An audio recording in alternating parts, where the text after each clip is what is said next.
오늘 말씀의 제목을 한번 따라하시겠습니까? 우리의 앞길을 열어주시는 하나님. 우리 앞길이 반드시 열어지기를 소원하는데 열어주시는 하나님, 이런 제목으로 말씀의 은혜를 나누기를 원합니다. 늘 들어가는 첫 번째 질문은 이렇게 시작합니다. 혹시 기억하십니까? 진퇴양난. 사자성어에 보면 진퇴양난, 앞으로 나아갈 수도 없고 뒤로 물러갈 수도 없는 양쪽이 막힌 상태. 고사성어에 보면 사면초가, 사면이 막혀 있기도 하고, 장기에 보면 외통수, 빠져나갈 길이 없는 것 같은 인생을 살아오면서 정말 이런 일 만나면 처절해집니다. 앞뒤가 막혀서 꼼짝달싹도 못하겠고, 아무리 사방을 돌아봐도 나를 도와줄 사람이 보이지 않고 내 힘으로 빠져나갈 길이 보이지를 않아요. 어떻게 할까요? 지난 한 해 동안에 혹시 가정이든 사업이든 직장이든 인간관계든 또는 마음속에든 생각이든 물질적으로도 이런 어려움은 없었습니까? 인간은 이런 상황이 되면 반사적으로 원망이 나오고 불평이 나오게 되고 불안하고 두렵습니다. 오늘 성경에 보면 이스라엘 백성도 마찬가지였습니다. 출애굽기 14장 10절로 12절에 보니까 앞뒤가 막혀버렸습니다. 어떤 반응을 보였을까요? 바로가 가까이 올 때 애굽 왕 바로가 이스라엘 백성을 내보내주는 것 같더니 마음이 변신해서 다시 쫓아옵니다. 이스라엘 자손이 눈을 들어본 즉 애굽 사람들이 자기들 뒤에 이른지라. 자, 이스라엘 자손이 심히 두렵습니다. 앞에는 홍해수가 있는데 길을 모르겠고, 뒤에는 바로의 군대가 쫓아오는데 대항할 능력이 없어요. 진짜 진퇴양난이고 사면이 초가합니다. 마치 외통수에 걸린 것 같아요. 어떻게 쓰면 좋을까요? 다행히도 이스라엘 백성들이 야훼께 부르짖고 라고 말했습니다. 그런데 성경 속에 가슴 아픈 단어가 이 부분이에요. 하나님의 이름을 부르짖었으면 그게 기도가 되고 찬양이 되고 하나님 앞에 간절한 예배가 되어야 되는데, 안타깝지만 그 다음의 말을 보면 원망과 불평이 따라옵니다. 그들이 또 모세에게 이르되 애굽에 매장지가 없어서 당신이 우리를 이끌어내어 이 광야에서 죽게 하느냐. 본능적으로 진퇴양난되면 아이고 우리가 여기서 죽었네, 절망이 다가옵니다.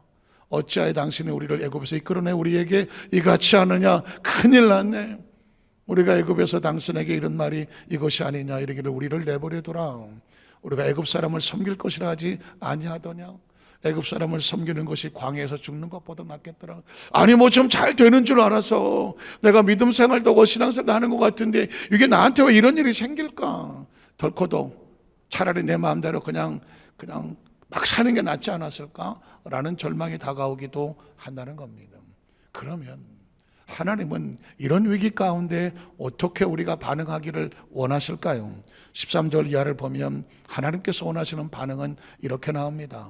모세가 백성에게 이를 때 너희는 두려워하지 말고, 한번 따라하세요. 두려워하지 말고 가만히 서서 이 상황 속에서 사람과 환경과 여건과 나의 초라함이 보이는 것이 아니라 무엇을 바라볼까요? 야훼께서 오늘 너를 위해서 행하시는 무엇을 바라봐라? 하나님의 구원을 보라. 한번 따라 하실까요? 하나님의 구원을 보라. 하나님은 어떤 상황 속에서든지 그 상황의 위기를 만났을 때 물론 두렵죠. 물론 절망됩니다. 물론 원망도 되고 불평도 됩니다. 그러나 그 상황 속에 크리스천은 무엇을 봐야 되느냐? 이 상황 속에서 행하시는 하나님의 구원을 바라고 말합니다. 그리고 말씀합니다. 오늘 너희가 본 애굽 사람을 영원히 다시 보지 못할 거다. 지금 너를 두렵게 하고 절망 낙심하게 하는 것, 지긋지긋하게 다가왔던 것, 다시는 너희를 괴롭히지 못하도록 내가 끊어버릴 거다. 왜냐하면 하나님께서 너희를 위하여 싸우실 것이니 너희는 원망하지 말고 불안해하지 말고 초조해하지 말고 하나님의 사람들은 어떤 상황 속에도 가만히 하나님을 바라볼지어다. 이게 하나님께서 우리에게 말씀하시는 겁니다. 우리 첫 번째로 과연 인생의 앞뒤가 막힌 사람들의 모습은 성경 속에 몇 군데나 나올까? 먼저 믿음의 조상 아브라함의 경우입니다. 아브라함의 경우에도 앞뒤가 막힐 때가 있었을까? 우리같이 힘들고 어려운 고비를 만날 때가 있었을까? 창세 12장 10절로 15절에 보면 그 땅에 기근이 들었으므로 그 땅은 하나님이 지시한 땅 가나안 땅이었습니다. 그런데 덜커도 갔더니 기근이 들었습니다. 그래서 아브라함이 생각합니다. 잘못 왔나 본데 내가 원하는 대로 가야 되겠는데 애굽에 거류하려고 그리로 내려갔습니다. 이런 그 땅에 기근이 심했기 때문이라고 말합니다. 자, 그가 애굽에 가까이 덜커도 겁이 났습니다. 왜냐하면 낯설고 무서운 곳에 내려가면 그 안에 사례가 혹시라도 그의 아름다움을 빼앗기지 않을까? 내가 알기에 그들은 아리따운 여인이라. 애굽 사람이 그들을 볼 때 이르기를 이는 그의 아내라 하여 나는 죽이고 그들은 살리리니 내가 살려면 어떻게 해야 되겠어요? 그 아내에게 말해 그들은 나의 누이라고 해라. 자, 이 부분이 되면 입이 근질근질해요. 내가 살아야 되겠는데 당신 때문에 내가 나를 죽여 빼앗으면 어떡해. 그래서 나를 뭐라고 불러라? 나를 뭐라고 불러라?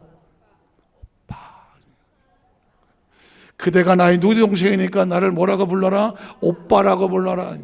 지금부터 나는 오빠다. 잔머리를 쓴 거예요. 내가 나 살려고 그렇게 한 겁니다. 그러면 내가 그대로 말미암아 안전하고 오빠니까 설마 나를 죽이겠어? 내 목숨은 그대로 말미암아 보존되리라 하니라. 어쩌면 이 얘기를 하고 아브라함은 얼마나 마음이 누가 생각했는지 기가 막히다. 아마 가장 완벽한 방법처럼 생각했을 겁니다. 안전하다 이제. 그런데 그 다음 절에 보니까 아브라함이 애굽에 이르렀을 때 애굽 사람들이 그 여인이 심히 아리따움을 보았고 바로의 고관들도 그를 보고 바로 앞에 칭찬함으로 그 여인을 뭐 오빠고 뭐 아무것도 물어보지 아니하고 바로의 공으로 이끌어들였습니다. 아브라함은 그의 아내를 빼앗기고 말았습니다. 세상에 믿음의 조상 아브라함에게도 이런 문제가 생겼어. 자기 힘으로 어떻게 할 수 없는 상황이라는 거죠. 그러면 야곱은 어떨까요? 믿음의 조상인데 야곱은 어떨까? 창세 32장 3절로 7절에 보니까 야곱이 세일 땅 에돔들에 있는 형 에서에게를 자기보다 앞서 사자들을 보내어 어떻게 했을까? 그들에게 명령하여 이르되 너희는 내 주 에서에게 이같이 말하라.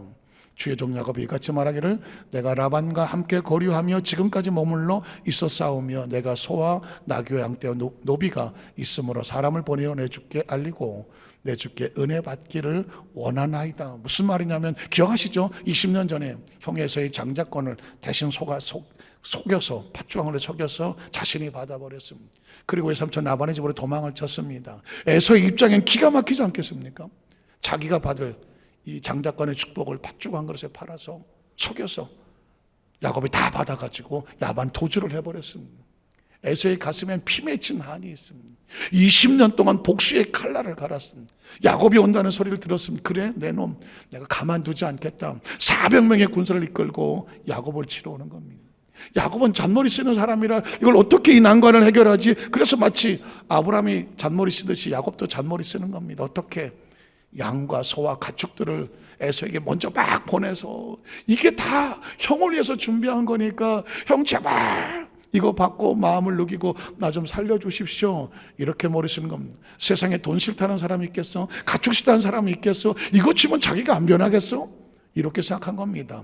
그런데 그 다음 절에 보니까 사자들이 야곱에게 돌아와 이르되 우리가 주인의 형 에서에게 이른지 그가 400명이나 거느리고 주인을 만나러 온다는 것입니다. 그러니까 에서의 가슴에 얼마나 피가 맺혔든지 돈만 모으면 사병을 만들었어. 뭔가 돈만 모으면 무조건 자기 밑에 병사들을 거느렸어. 애굽에 야곱이 얼마나 데리고 올지 모르기 때문에 내가 반드시 복수하려고 400명이나 창검이 번뜩거리는 군사를 만들어서 야곱을 치러 온다는 겁니다. 큰일 났습니다. 뒤에는 외삼촌 라반이 버티고 있고 앞에는 에서가 자기를 치러 똑같은 진퇴양난의 위기에 보였습니다. 아무리 가축을 보냈어도 이건 도무지 먹히지 않아. 그래서 그 다음 절에 보면 야곱의 심정을 이렇게 말합니다. 심히 두렵고 답답합니다. 언제 답답합니까? 앞뒤가 막혔을 때, 사면이 초과가 됐을 때, 이거 꼼짝할 수 없고 내 힘으로 될 수 없는, 사실 인생의 삶 가운데 이런 상황에 치면 정말 기가 막히지 않겠습니까? 이스라엘 백성들도 마찬가지였습니다. 출애굽기 14장에 보면 10절로 12절에 이스라엘 백성들은 애굽에서 나왔는데 이게 웬일인지 이 사람들도 앞뒤가 막힙니다. 바로가 가까이 올 때 이스라엘 자손이 눈을 들어본 중 아까 말씀드렸던 것처럼 애굽 사람들이 자기들 뒤에 쫓아왔습니다. 이스라엘 자손이 역시 마찬가지로 두렵고 심히 답답하고 큰일 난 거예요. 그래서 야훼께 부르짖고 그들이 또 모세에 이르되 애굽에 매장지가 없어서 당신 우리를 이끌어내어 여기 광에서 죽게 하느냐 어찌하여 당신 우리를 애굽에 이끌어내 우리에게 이같이 했느냐. 사람은 코너에 몰리면 누군가의 핑계를 대게 돼. 누구 때문이야? 모세 당신 때문이라고. 내가 뭘 잘못했어? 당신 때문이라고. 사람은 뭔가 돌파구를 찾으려고 하면 누군가 희생양을 잡으려고 해요. 우리가 애굽에서 당신에게 이런 말이 이것이 아니되기를 우리를 내버려 둬라. 우리가 애굽 사람을 섬길 것이라 하지 아니하더냐. 애굽 사람을 섬기는 것이 광에서 죽는 것보다 괜히 따라 나왔어. 큰일 났어. 이제 우리 성경을 찾다가 보니까 여기만 있겠습니까? 아브라함도 그렇고 야곱도 그렇고 이스라엘 백성들 성경 곳곳에 보니까 안타깝게도 여러 가지 문제 속에서 고통당하는 사람들이 나오더라고요. 혹시 제가 이 본문을 보면서 옛날에 그 불경에서 있었던 스토리 하나가 생각이 나요. 혹시 여러분 기억하십니까? 불경에 보면 어떤 어머니가 남편을 일찍 여의고 아들 하나를 데리고 키웠어요. 근데 대여살도 되지 않은 아이가 가만 병에 걸려서 죽고 말았습니다. 이런 황당한 일이 어디 있습니까? 자식 하나 믿고 살았는데 그 자식이 갑자기 병들어 죽었어. 어쩔 줄 모르는 이 처절한 가슴을 앓고 석가모니를 찾아옵니다. 내가 의지하던 아들이 이렇게 병들어 죽게 됐으니 난 이제 무슨 소망으로 살아가냐고, 나에게 좀 길을 알려달라고. 그때 석가모니가 이렇게 말합니다. 길이 있다고. 무슨 길이 있느냐? 마을에 내려가서 이때까지 살면서 한 번도 슬픔을 안 당해본 사람, 이때까지 살면서 어떤 문제 속에 있어 보지 않은 사람, 그 고통을 당하지 않은 사람을 찾으라고. 그 사람에게 쌀을 좀 달라 그래서 그런 사람의 쌀을 얻어다가 밥을 지어 먹으면 그러면 당신의 마음이 크게 위로가 되고 힘이 될 거라고. 그래서 그 말대로 마을을 내려갔습니다. 하루 종일 다니면서 얻었지만 한 알도 얻지를 못했습니다. 낙심이 돼서 덜커덕거리며 석가모니를 찾아옵니다. 그래 얼마나 찾아왔어? 아니 한 집도 그런 집이 없더라는 거예요. 도대체 쌀을 구할 데가 없어서 낙심해서 이렇게 왔다고. 그랬더니 석가모니가 이렇게 말했습니다. 거보시오, 세상은 다 그런 것이요. 슬픔과 눈물과 고통이 바다를 이루고 있는 것이니, 그래서 불교에서는 인생을 뭐라고 말해요? 고해라고 말해요. 혹시 또 임재범의 고해를 생각하시는 건 하지만 고통의 바다라고 생각을 한다고. 고통의 바다. 인생은 태어날 때부터 고통 속에 살다가 생로병사로 그렇게 다들 그렇게 사니까 나만 왜 고통스럽냐? 그럴 필요 없다. 그러라니 살아라. 이게 불교에서 말하는 거예요. 그런데 여러분, 크리스천은 다릅니다. 인생의 삶에 고통과 여러 가지 문제가 있을 수 있지만 크리스천은 뭐가 다르냐? 그 상황 속에서 하나님을 발견하는 겁니다. 그 상황 속에서, 이 고통과 아픔 속에서, 처절한 눈물 속에서 하나님을 발견하려고 하나님 앞에 나오는 겁니다. 하나님의 이름을 부르는 겁니다. 그리고 하나님을 찾는 겁니다. 하나님의 음성에 귀를 기울이는 겁니다. 하나님, 이 상황 속에서 하나님의 계획이 무엇입니까? 그 계획 속에서 하나님께서 원하시는 나의 모습은 무엇일까요? 하나님을 발견하면 길이 있기 때문입니다. 하나님을 발견하면 분명히 길이 있기 때문입니다. 크리스천은 뭐가 다르다고요? 인생이라는 고통의 바다 속에서 어떤 문제를 당하더라도 우리는 하나님을 찾는다. 하나님을 기억한다. 하나님 앞에 나온다. 하나님 앞에 나서 우리의 삶 속에 있는 문제를 토로할 수 있는다. 이걸 뭐라고 말하느냐? 영성이라고 말하는 거예요. 이걸 믿음이라고 말하는 거죠. 그러니까 세상의 어떤 것들도 하나님의 사람들을 절망시키지 못하죠. 답답하게 하지 못합니다. 누구도 손대게 하지 못합니다. 왜냐하면 절망 앞에 무너지지 않아요. 답답함에 무너지지 않으면 우리는 하나님을 찾습니다. 성경은 사실상 하나님의 말씀이라고 말하지만 좀 더 구체적으로 말하면 하나님의 움직이는 것을 우리에게 보여주는 것입니다. 다시 말해서 성경은 보물찾기를 하는데 하나님을 찾아내는 것입니다. 그러면 두 번째로, 이스라엘 백성들 앞에 이런 문제를 만날 때 하나님 어떻게 일하셨을까? 하나님 한번 찾아보려고 합니다. 자, 아브라함의 경우는 어떻게 길을 뚫었을까? 창세기 12장 17절 이하를 보면 야훼께서 아브라함이 절박하여서 아내를 잃고 어찌할 바를 모르는 그 밤에, 성경은 이렇게 말합니다. 하나님이 등장을 합니다. 한번 따라하실까요? 하나님께서 오늘 저와 여러분 하나님 앞에 나와서 예배드리는 목적은 뭘까요? 각자 사정 없는 집은 없어요. 다 눈물 있고 아픔이 있고 문제가 다 있습니다. 그런데 우리는 여기서 누굴 찾으려고 합니까? 하나님을 찾으려고 합니다. 말씀을 듣는 가운데, 기도하는 가운데 하나님이 찾아지는 것. 오늘 아브라함에게도 나타난 것은 하나님이었습니다. 하나님께서 아브라함의 살해일로 바로와 그 집에 큰 재앙을 내리셨습니다. 바로가 아브라함을 불러서 이르되 내가 어찌하여 나에게 이렇게 행하였느냐? 내가 어찌하여 그를 내 아내라고 내게 말하지 아니하였느냐? 내가 어찌 그를 누이라 하여 내가 그를 데려다가 아내를 삼게 하였느냐? 당장 네 아내가 여기 있으니 이제 데려가라 하고, 또 바로가 그 사람들의 그 일을 막 명함에 그들이 그와 함께 그의 아내의 모든 소유를 어떻게 했더라? 다 내보내줬습니다. 누가 내보내줬나요? 하나님 개입하신 것입니다. 말씀을 묵상하는 가운데 여러분 이 이야기를 그런 얘기가 있구나 하면 바이블 스타디예요. 우리는 성경 공부하러 나온 게 아닙니다. 그 말씀 어떤 순간 지금 나의 삶 속에 내가 혹시 잘못해서 내가 사방에 막힌 것처럼 위로했지만 하나님께서 바로에게 하나님의 역사하셨던 것처럼 내 상황 속에 있는 상황 속에 하나님을 발견하면 누가 개입하신다? 하나님이 개입하십니다. 하나님. 기도는 그런 의미가 있는 겁니다. 찬양은 그런 의미가, 너 염려 근심 야외께 맡겨버리라. 저를 의지하면 저가 이루시고 내 길을 평탄케 할 것이다. 예수님을 구주로 믿으시면 아멘 하시기 바랍니다. 예수 믿는 성도들에게는 바로 이런 비전이 있는 겁니다. 오늘 아브라함의 앞길은 하나님이 여셨습니다. 자, 야곱은 어땠을까요? 야곱이 그 막힌 거 답답하고 두려워서 어쩔 줄 모르는 길은 어떻게 열었을까? 창세기 32장에 보면 하나님께서 야곱을 만납니다. 하나님 자기 백성을 만날 때는 이유가 딱 하나 있습니다. 개입하려고 하는 것입니다. 개입하려고. 예배가 뭔지 아시겠습니까? 하나님 앞에 우리의 심정을 내려놓고 문제를 내려놓을 때 하나님 우리에게 삶에 개입하여 주시옵소서. 왜냐하면 출애굽 20장에 보니까 너희가 내 이름 앞에 내 이름으로 단을 쌓고 하나님 앞에 제물을 올려놓고 하나님 앞에 구하면 내가 강림하여 내가 그곳에 복을 주리라고 말했거든요. 복의 또 다른 의미가 뭐예요? 하나님이 개입하는 겁니다.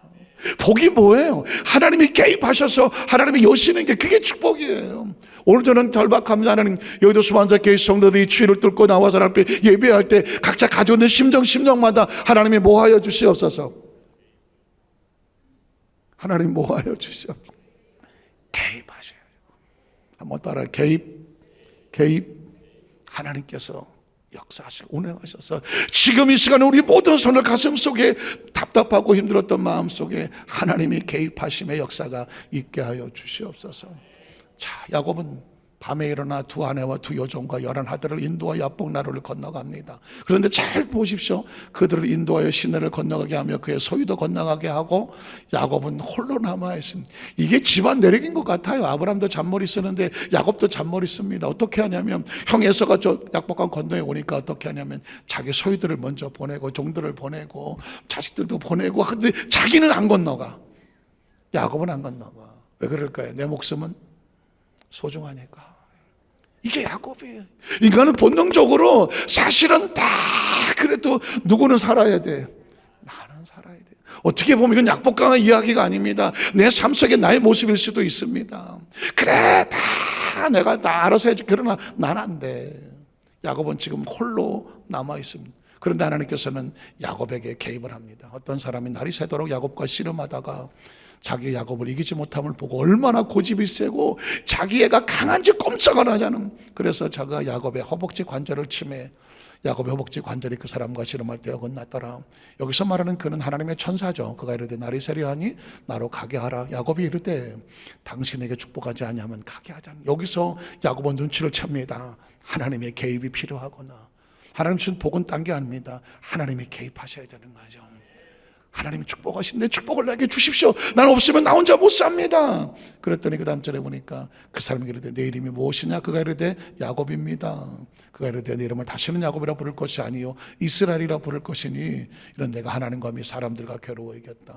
혹시 하나님과 씨름해서 이겼다는 게 아닙니다. 내 스스로 내가 내 힘을 하려고 머무르던 그가 하나님 앞에 항복하고 하나님 앞에 맡기는 거예요. 하나님을 이길 수 있는 방법은 딱 하나입니다. 하나님께 내어 맡기는 겁니다. 하나님 일하게 하시는 겁니다. 하나님 우리에게 개입해서 일해 주시는 상황이죠.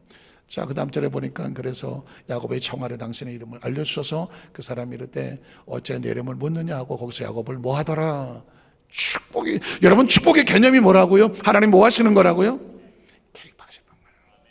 오늘 예배 나오신 우리 모든 성도 삶의 장 가운데 하나님이 개입하시기를 주의 이름으로 축복합니다. 왜냐하면 하나님의 개입이 없으면 내 입으로 안 되거든. 답답하고 두렵고 떨리거든요. 그런데 하나님의 개입하시 역사하시면 하나님께서는 그거를 성경엔 축복이라고 말합니다. 중고등부 학생들은, 저도 중고등부 시절을 아예 어렸을 때부터 다녔기 때문에 중고등부 자리에 보면 약간 그 감정이 이입이 돼요. 나도 저렇게 앉아 있었는데 강래세 목사님 설교하셨고 목사님은 원래 저렇게 설교하시는가 보다 하고, 나는 앉아서 언제 설교 끝나나? 왜 이렇게 열심히 하시나? 딴 생각도 하고, 누굴 만나러 갈 생각도 하고, 오늘 점심때 라면 먹나? 오뎅 먹나? 이런 거 이러고 앉아있으면 생각이 많아요. 이해해요. 저렇게 막 혈기방장한 청년들을 한 시간씩 앉혀놓고 있으라 그러면 죽을 맛이지. 뒤도 틀리고 몸도 흘리고 다 해본 거예요. 근데 또 이 와중에 꼭 해주고 싶은 얘기가 하나 있어. 중고등부 학생들 지금 앞길이 안 보이잖아요. 그래 입시도 있고 미래도 궁금하고 여러 가지 하잖아요. 지금 대한민국에 여러 가지 포기하고 쪼적 무슨 4포, 5포, 6포, 7포, 8포 다 있잖아요. 기억하시라. 그걸 뚫고 나가게 하는 게 하나님이 개입하는 거다. 하나님을 개입하는 거다. 저도 이 사춘기 지나고 여태까지 오면서 가운데 엄청 많은 어려움이 있었지만 그럼에도 불구하고 끌고 온 건 뭐냐? 하나님이 개입하셨다는 것이죠. 여러분의 자녀들도 마찬가지입니다. 여러분 자녀들과 부모, 자식 내 맘대로 안 되지만 기억하십시오. 안 되는 내 자식이 하나님이 개입하면 하나님 만들어 가시는 겁니다. 성경에 보니까 드디어 야곱이 창 33장 1절 4절에 보면 야곱이 달라집니다. 야곱이 눈을 들어보니 에서가 400명의 장정을 거느리고 오고 있느니라. 가끔 저는 영화 감독이 되고 싶다는 생각이 들거든요. 여러분 기가 막히지 않습니까? 이제 야곱이 하나님 앞에 다리도 지금 어긋나서 지금 한 다리를 걸고 이제 가야 되는데 갑자기 저쪽에서 보니까 400명이나 되는 엄청난 군대가 앞을 가로막고 있어. 그때 야곱의 표정이 어땠을 것 같아요? 이건 큰일 났죠. 근데 기억하십시오. 그전엔 400명이 보였는데 이제는 400명이 보이지 않아요. 누가 개입했기 때문입니까? 하나님이 개입하면 뭐만 보일까요? 하나님만 보이는 거예요. 신앙이란 그런 거예요. 그전엔 세상이 두려웠어요. 사람이 두려웠다고요. 환경이 두려웠고요. 누가 말하는 게 두려웠다고, 내 여건 처지가 두려웠다고요. 그런데 이제 하나님이 개입하셔 내 삶에 그분이 끌어가신다고 생각을 하면 세상이 보이질 않아요. 누가 보일까요? 예배를 드리는 가운데 여도수 만족의 성도들 가슴속에 하나님만 보이게 되시기를 주의 이름으로 축복합니다. 그러면 달라져요. 그러면 행동이 달라지고 방향이 달라져요. 야곱을 보십시오. 자, 400명이 장를 거느리고 와. 자, 야곱이 도망갈까요? 안 도망갑니다. 그의 자식들을 나누어 레아와 라헬과 두 여종에게 맡기고, 여종들 그들의 자식들은 앞에 두고 레아와 그 자식들은 다음에 두고 라헬과 요셉은 뒤에 두고, 자, 자기는 그들 앞으로 나갑니다. 얼마 전까지 어떻게 했죠? 맨 뒤에 홀로 남았던 사람이었습니다. 왜? 하나님이 안 보이니까. 400명이 보이니까 다 죽어도 나만 살는데. 그랬던 야곱이 하나님이 보이니까 400명 앞에서 쫄지 않습니다. 다 뒤로 갑니다. 왜냐하면 자기는 누구와 함께 갑니까? 하나님과 함께 갑니다. 그러니까 앞에 나가되 몸을 7번 땅에 굽히며 향해서에게 가까이 갑니다. 이때 야곱의 심정이 어땠을까? 여기서 맞아 죽을 수도 있어요. 그러나 난 하나님을 믿고 의지하고 갑니다. 하나님의 개입을 받고 갑니다. 그 마지막 순간이죠. 그래서 가까이 갑니다. 에서가 달려옵니다. 큰일 났습니다. 단칼에 날릴지 여러 번 찍어서 날릴지 모르는 상황입니다. 그런데 보니까 그를 맞이하여 안고 목을 어긋 맞춰서 그와 입 맞추고 서로 울더라. 에서의 마음을 누가 바꿔놓았습니까? 하나님 바꿉니다. 야곱이 아무리 뇌물을 쓰고 가축을 갖다 주고 어떻게 바꿔보려고 했지만 안 바뀌었어. 내가 죽으면 죽으리다. 하나님 말씀에 의지하여서 하나님의 축복하시는 하나님의 개입을 믿고 나갔더니 에서의 마음을 20년 동안 원한의 마음을 녹여낸 건 누구냐면 저는 이 시간 여러분의 마음속에 생각 속에 의식 속에 사람은 누구나 가슴 한켠쪽에 트라우마가 있어. 지나간 과거의 상처와 아픔과 눈물이 있다고 가만히 있다가도 그 생각만 하면 울컥울컥 올라오는 마치 20년 묵은 원한이 있을 수도 있고 마치 에서처럼 누구를 때려 죽이고 싶은 원한이 있을 수도 있고 야곱처럼 누군가에게 아픔이 되어져갖고 그 사람 때문에 불안해서 잠도 못 자고 나한테 보복하고 복수할까 봐 잠도 못 자고 있는 그런 아픔이 있을 수도 있다고. 왜 우리의 지나온 삶 속에 평안하지만 않았잖아요. 지금 이 시간 우리 두렵고 떨리게 했던 아픔과 상처들이 오늘 에서의 마음이 녹고 야곱의 마음의 아픔을 녹아내리듯이 오늘 예배 가운데 하나님이 개입하심으로 여러분의 마음을 만지시고 위로해 주심으로 말미암아 눈 녹듯이 심령에서 트라우마가 떨어져 나가기를 주의 이름으로 축복합니다. 상처가 떨어나기를 축복합니다. 원한이 사라지기를 축복합니다. 마음에 주시는 하나님의 위로와 소망이 함께 하시기를 주의 이름으로 축복합니다. 이스라엘 민족도 하나님께서 열어주시더라고요. 출애굽기 14장 21절 이하를 보니까 모세가 바다 위로 손을 내밀매, 여러분 모세가 보여야 되는데 성경은 이렇게 말합니다. 하나님께서 한번 따라하죠. 하나님께서 성경은 누구 찾기라고요? 하나님 찾기입니다. 성경은 그 상황 속에서 엄청난 세트가 있는데, 엄청난 상황이 벌어지는데, 성경은 우리에게 누구를 찾아라? 하나님을 찾아라. 하나님을 안 찾으면 두렵고 떨리고 처절하고 절망하고 낙심하고 불안해. 그런데 하나님을 찾으면 그때부터 하나님의 역사가 나타나는 것입니다. 성경 우리에게 말합니다. 하나님께서 큰 동풍이 밤새도록 바닷물을 물러가게 하셨다. 홍해수를 갈리면서 그 물을 갈는 건 누가 가르는 거예요? 모세가 갈랐나요? 하나님입니다. 하나님이 밤새도록 갈랐다고 말해. 일하시는 분은 하나님입니다. 물이 갈라져서 바다가 마른 땅이 되더라. 마른 땅으로 만든 분은 모세가 아닙니다. 하나님. 착각하시면 안 됩니다. 내 삶 속에 운행하시는 것은, 사람이 보여도 배 위에 움직이는 것은 하나님이다. 이스라엘 자손이 바다 가운데를 육지로 걸어가고 물은 그들의 좌우에 벽이 되니 애굽 사람들과 바로의 말들, 병거들과 그 마병들이 다 그들의 뒤를 축격하여 바다 가운데로 들어오는지라. 새벽에 누가 하십니까? 하나님. 성경의 주인공은 누구예요? 하나님입니다. 하나님 말씀하시고 역사하시고 운행하시고 계획하시는 겁니다. 하나님께서 불과 구름 기둥 가운데서 애굽 군대를 보시고 애굽 군대를 어지럽게, 애굽 군대와 싸워주신 분이 누구예요? 하나님입니다. 그들의 병거 바퀴를 벗겨서 달리기에 어렵게 하시니 애굽 사람들이 이렇게 말합니다. 와, 이스라엘 앞에서 우리가 도망하자 누가 싸운대요? 참, 애굽의 군사들도 아는 거를 누가 몰랐어? 이스라엘 백성들이 몰라요. 세상은 다 알아요. 여의도 수만자께서 성들 배후에 누가 있다? 어떻게 알았지? 여의도 순복음 안산교회 성도들 배후에는 하나님이 있다. 누가 알아요? 마귀가 안다니까. 귀신도 알아요. 귀신도 귀신같이 알아요. 세상이 안다고요. 누구만 몰라? 설마 나만 몰라? 이런 거는 성경 우리에게 도전합니다. 하나님의 사람들의 배후에 역사하는 건 하나님이다. 세상도 알고 귀신도 알고 마귀도 알고 다 도망간다고 말했죠. 이스라엘 백성들과 싸우셔 함께 하신 분이 하나님이었습니다. 그들을 보고 놀라서 바로 군대가 말합니다. 도망가자. 야훼가 그들을 위하여 싸워서 애굽 사람들을 치는도다. 마귀가 놀라서 알아서 도망을 가는데 우리는 마귀를 보고 두려워 절망하고 좌절하지 말라는 거죠. 사랑하는 성도 여러분, 오늘 여러분을 두렵게 떨리고 낙심하고 좌절하는 게 뭘까요? 여기서 하나님을 찾아내시기를 주님의 이름으로 축복합니다.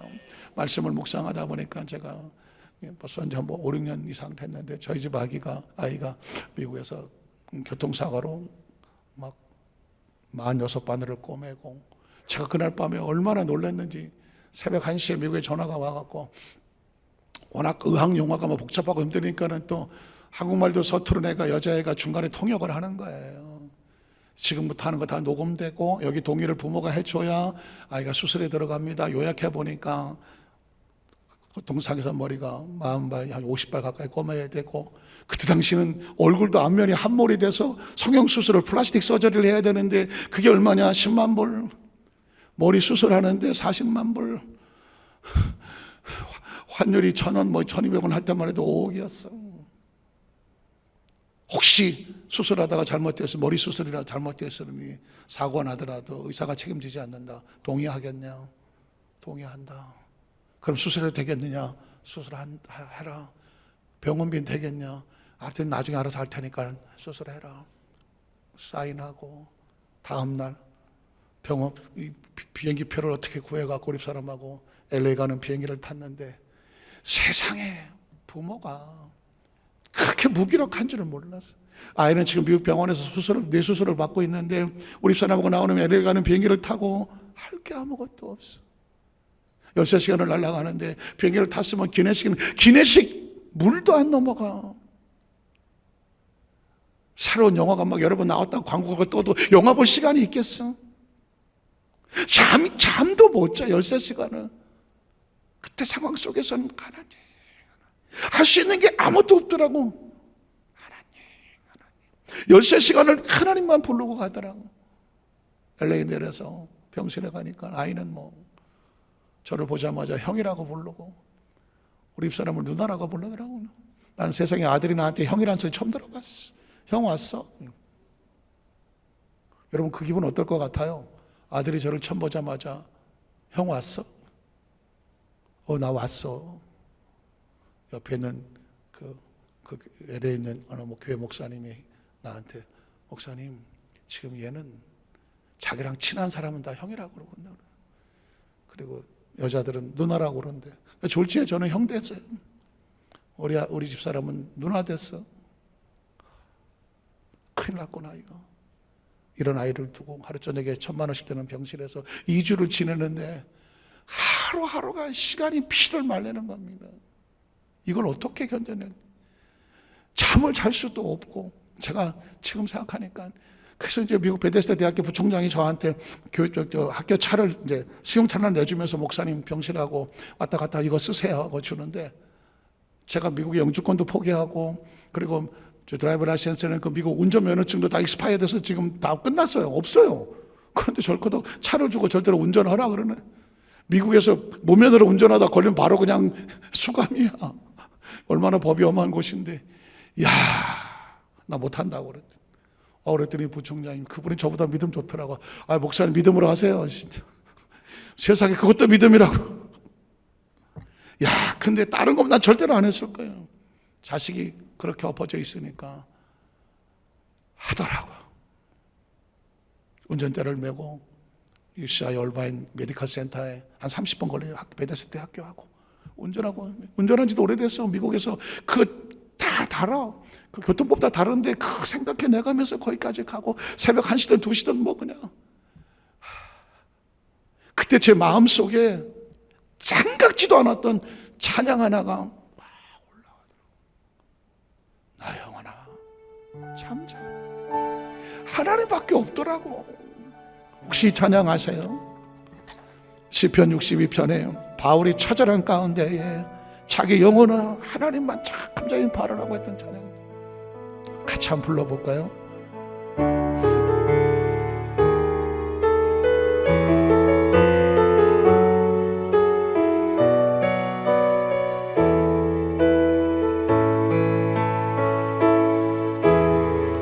나의 영혼이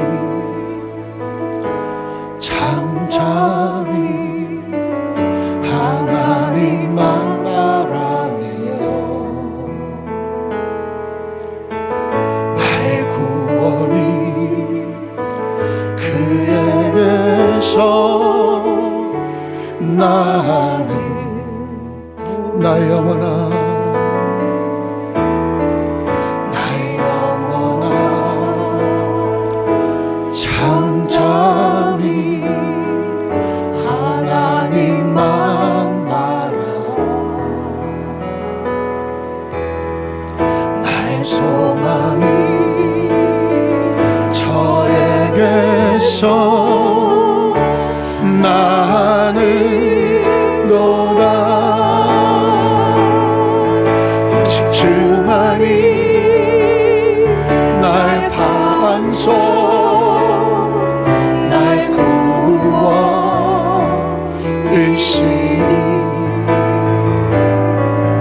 오직 주만이 나의 산소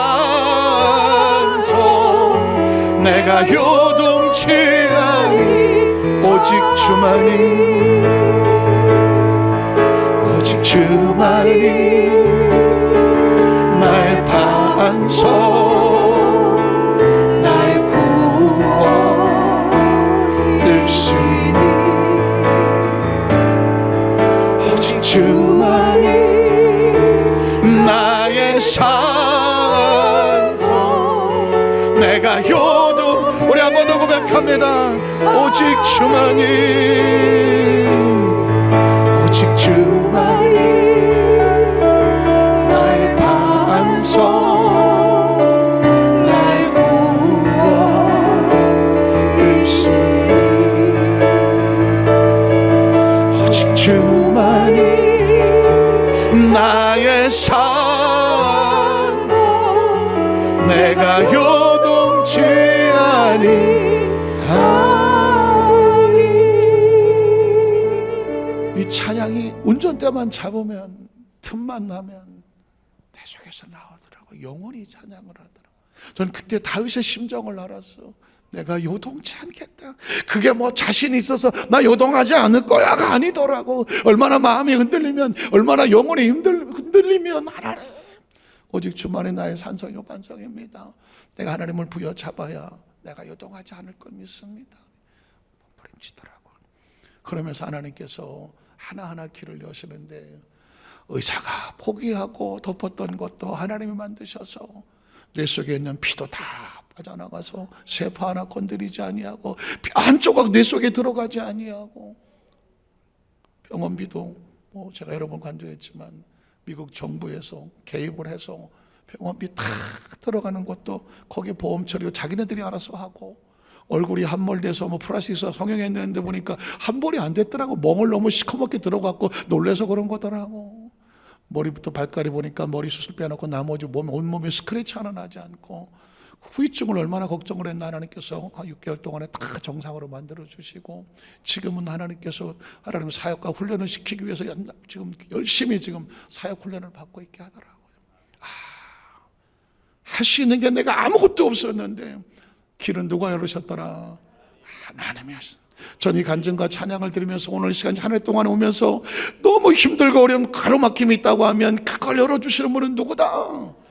하나님이라는 사실을 꼭 기억하시고, 이 찬양이 여러분의 마음을 요동치 않도록 붙잡기를 주의 이름으로 축복합니다. 마지막 세 번째로, 그러면 하나님 길을 열어준 이유가 뭘까? 왜 열어주실까? 아브라함의 경우를 보면 창세기 12장 1절로 4절에 보니까 놀라운 단어가 나오고 있습니다. 여호와께서 아브라함에게 이르시되 너는 너희 고향과 친척과 아버지 집을 떠나 내가 내게 보여줄 땅으로 가라. 내가 너로 큰 민족을 이루고 내게 복을 주어 내 이름을 창대하게 할 것, 너는 복이 될 것이다. 너를 축복하자 내가 복을 내리고 너를 저주하자 내가 저주하는 땅의 모든 족속이 너로 말미암아 복을 얻을 것이다. 그래서 4절에 보니까 어떻게 해서 아브라함이 하나님 말씀을 따라갔고 롯도 그와 함께 갔으며 아브라함이 를 떠날 때 75세였더라. 하나님은 아브라함에게 뭘 해놨더라? 약속을 해놨더라고. 반드시 내가 너를 복 있게 만들고 복의 근원을 만들 거야. 하나님의 약속이 있으니까 세상에 손댈 수 있다 없다? 손댈 수 없습니다. 우린 기억하셔야 돼요. 저와 여러분의 존재가 어떤 존재인지 아셔야 돼요. 하나님의 약속을 받은 존재는, 약속은 하나님이 이루시기 때문에 좀 부족하고 모자랄 수도 있어, 실수하고 넘어질 때도 있다. 그러나 하나님의 약속은 절대로 포기하지 않으시는. 야곱도 마찬가지입니다. 창세기 28장 10절에 15절을 보면 하나님께서 야곱이 흔들릴 수도 있잖아요. 어찌 알고 모른다고. 그런데 야곱이 볼세베 떠나 하란으로 향하여 가더니 한 곳에는 해가 진지라 거기서 유숙하려고 그곳 한 돌을 가져다 베개를 삼고 거기에 누워 자더라. 꿈에 본 적 사닥다리 땅 위에 서 있는데 그 꼭대기가 하늘에 닿았고, 또 본 적 하나님의 사자들이 그 위에 서서 오르락내리락 하고, 또 본 적 야훼께서 그 위에 서서 이르시되 드디어 선포됩니다. 내가 누군지 아느냐? 나는 야훼다. 너희 조부 아브라함과 모한 하나님이다. 약속하고 약속을 이룬 하나님이다. 또 이삭의 하나님이다. 너희 아버지하고 약속하고 그 약속을 이루신 하나님이다. 그래서 어떻게? 내가 지금 너와 약속하려고 한다. 내 누워있는 땅을 내가 너와 대선하게 줄 거다. 그래요. 하나님이 약속을 해놓았는데 감히 누가 건드린단 말입니까? 기억하십시오. 우리를 지키고 보호하는 건 뭐다? 하나님의 약속입니다. 우리가 믿고 의지할 건 뭐다? 하나님의 약속이라는 거죠. 내 자손 땅이 티끌같이 되어 내가 서쪽과 동쪽과 북쪽과 남쪽으로 퍼져나가게 될 것이고, 땅의 모든 족속 너와 내 차 말미암아 복을 받게 될 것인데, 그 야곱을 하나님께서 아무나 손대게 내버려 두시겠어요? 내가 너와 함께 있어. 왜? 약속이 있으니까. 내가 어디로 간 너를 지킬 것이며, 누가 손대 400명 아니야 4,000명이 와도 손댈 수 없어. 왜? 하나님의 약속이 있기 때문에. 너를 이끌어 이 땅으로 다시 돌아오게 할 거다. 그 길을 누가 막는다? 아무도 못 막는다. 하나님은 그랬습니다. 이스라엘 백성도 하나님께서는 약속했어요. 출애굽기 3장 8절로 12절에 보면 내가 내려가서 그들을 애굽에 내서서 뭐 할 거다? 건져낸다. 약속이. 그런데 바로의 군대가 잡는다고? 잡을 수 없지. 누가 약속했습니까? 뭐라고 약속했습니까? 건져낼게. 한번 따라. 건져낼게. 건져낼게. 하나님이 건져내는데 세상에 손댈 수 없어요. 그들을 그 땅에서 인도하여 어떻게? 아름답고 광대한 땅, 젖과 꿀이 흐르는 땅, 곧 가나안 족속, 헷 족속, 아모리 족속, 브리스 족속, 히위 족속, 여부 족속의 지방에 데려가려. 하나님이 데려가신다고 하는데 누가 막을 수 있겠습니까? 데려가신다고. 이제 가라. 이스라엘 자손의 부르짖음이 내게 달았고 애굽 사람이 그들을 그리 막든 내가 보았으니 이제 내가 너를 바르게 보내어 너희가 내 백성 이스라엘 자손을 애굽에서 뭐하게 하리라. 인도하여. 이게 약속이랑. 여러분 성경 읽으면서 도대체 뭘 읽으시려고 하세요? 하나님의 약속을 발견하기를 주의 이름으로 축복합니다. 그 약속 속에 있는 자신의 모습을 발견하기를 축복합니다. 하나님 약속한 건 세상에 손대지 못합니다. 하나님 약속해 주었는데 바로가 어디 손을 댑니까? 900대의 전차를 끌고 와도 안 되는 겁니다. 바로의 군대를 총동원해도 안 되는 겁니다. 성경은 지금 저와 여러분에게 그 얘기하는 거예요. 하나님의 사람들아, 두려워하지 말고 절망하지 마라. 하나님의 약속을 믿는 자는 하나님이 보호하고 지킬 거니 세상에 손댈 수 없다. 손댈 수, 범접할 수 없는 존재다. 그 다음 절에 보면은 모세 하나님께 아뢰면 내가 누구에게 바로에게 가며 이스라엘 자손을 애굽에서 인도해내리까. 모세는 아직도 자기 자신을 바라보며 나 같은 사람에게 하나님 내가 뭘요? 그때 하나님 이르시되 내가 반드시 너와 함께 있을 것이다. 믿으십니까? 이게 약속입니다. 내가 반드시 너와 함께 있을 거다. 내가 그 백성을 애굽에서 인도해낸 후에야 너희가 이 산에서 하나님을 섬길 것이니 이것은 내가 너를 보낸 증거다. 말씀을 정리하기 원합니다. 그러면 이 말씀들이, 상황들이 나하고 무슨 관계가 있을까? 크리스천들은 기억하십시오. 우리가 예수를 믿음으로 하나님의 자녀가 되는 약속을 받았습니다. 요한복음 1장 12절에 보니까 영접하는 자 곧 그 이름을 믿는 자들에게는 하나님의 자녀가 된 뭘 주셨습니까? 권세를 주셨다고 약속하고 있는 겁니다. 예수님을 구주로 믿으시면 아멘 하시기 바랍니다. 자신들만 모르지 세상은 말합니다. 저 사람들은 하나님의 사람이야. 마귀도 놀라서 도망갑니다. 저 사람은 하나님의 사람이야. 하나님의 자녀라고. 기억하십시오. 여러분의 보이는 모습은 거울에 비친 모습이 여러분의 모습이 아닙니다. 세상은 여러분을 향하여 이렇게 말합니다. 저 사람 여의도 수만산교회 성도야. 하나님의 자녀라고. 마귀도 귀신도 놀라서 도망을 치는 존재라고. 믿으십니까? 여러분이 어떤 일을 만날 때 누가 싸워주십니까? 기억하십니까? 하나님의 자녀들은 하나님이 싸워주신다고 말했습니다. 막힌 길은 누가 열어주십니까? 열어준다고 말했습니다. 또 성경은 말하기를 요한복음 3장 16절은 어디까지 인도하실까? 하나님 세상을 이처럼 사랑하사 독생자를 주셨으니 그를 믿는 자마다 멸망하게 내버려 둘까요? 바로가 손대게 내버려 둘까요? 아닙니다. 무엇을 얻게 하려 하심입니까? 영생. 이스라엘 백성들에게 가나안 땅이 영생의 땅이라고 하면 저와 여러분 영원한 천국의 영원한 생명의 땅이 천국이요 가나안 땅입니다. 저와 여러분이 예수를 믿고 하나님의 자녀가 되어 천국까지 가는 동안에 막을 자가 있을까요? 없을까요? 없습니다. 홍해수 아무것도 아닙니다. 바로의 군대 아무것도 아닙니다. 성경이 이해하는 역사 이야기가 아닙니다. 스토리가 아니에요. 저와 여러분을 향한 하나님의 마음입니다. 계획입니다. 비전입니다. 길은 열리게 되어 있습니다. 길은 뚫리게 되어 있다고요. 성경을 보시죠. 이스라엘 백성에서 나와서 가나안 간 동안에 아무리 틀어 막으려고 했었지만 막힌 게 뭐가 있습니까? 하나도 없습니다. 다 뚫었습니다. 스스로 막혀서 못 가겠다고 주저앉고 하나님을 불신했던 자들만 광야에 묻었지, 여호수아 갈렙과 같이 하나님 기뻐하시면 우리 앞길은 열린다 믿었던 사람들에게는 다 뚫렸다는 것입니다. 요한복음 14장 6절에 보면 그래서 예수께서 이르시되 내가 곧 길이요 진리요 생명이다. 왜 길인가? 뚫리는 길입니다. 그 뚫린다고 누가 말했는가? 진리가 말하고 있는 것입니다. 그곳에는 생명이 있기 때문입니다. 예수 그리스도 말미암아 아버지께로 올 자가 없다. 뒤집어 말하면 오직 예수를만 통해서만 뚫린다는 이야기입니다. 간절히 바라 2025년 동안 한 해 동안 여기 어떻게 살아왔을 것 같아요? 하나님 뚫어주신 것이죠. 기억하십시오. 세상과 다르게 세상은 요행과 제수를 보고 내년 1월 달에 가면 벌써 4조 8자의 토정 비결에 무슨 점치러 다니는 사람이 1000만이 넘다고 하지만 그런 우스운 존재가 아니고 저와 여러분 하나님의 계획 속에 들어왔고 2026년도는 더 멋지고 놀라운 역사가 나타날 겁니다. 저는 기대합니다. 아하, 이스라엘 백성을 마침내 약속하고 이루시는 분이구나. 뭐 언론에서 세상에서 정치가 어떻고 경제가 어떻고 걱정이 투성이 있지만 기억하십시오. 대한민국 그렇게 만만한 나라 아닙니다. 세상이 아무렇게나 손대신 나라 아닙니다. 하나님이 보호하사 우리나라만 여기까지 끌고 온 나라니 2026년도에 사람이 그 자리에 앉아서 아무리 어쩌고 저쩌고 뒤집어 놓으려고 놀아도 하나님이 이 백성을 끌고 가면 누구도 막을 수 없다. 여러분 자신도 마치 그런 존재예요. 여러분이 그런 특별한 존재라는 사실을 기억하십시오. 그렇게 꿈꾸고 바라보고 믿음으로 선포하고 담대함과 자신감을 가지고 당당하게 2025년을 마무리 짓고 6년을 도전하십시오. 날마다 예수님을 좋은 일을 할 것을 믿습니다. 기도하겠습니다. 하나님 아버지 감사합니다.